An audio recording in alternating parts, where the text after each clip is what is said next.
सबका से अच्छा रहे दिलवा के सचारा, हमनी के छोड़ के गहिले चाचा राम बिलास पासवान, हमनी के छोड़ के गहिले चाचा राम बिलास पासवान।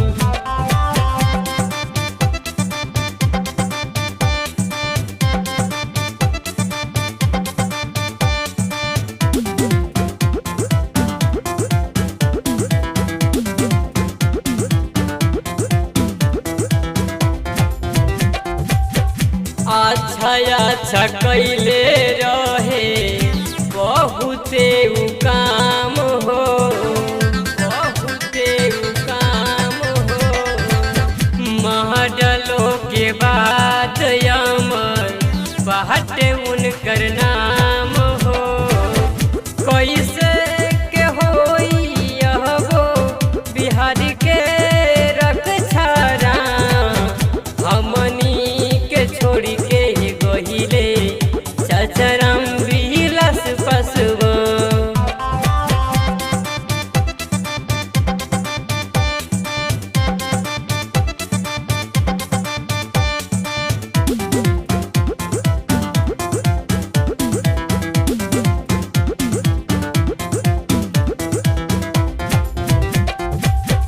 चाचा राम बिलास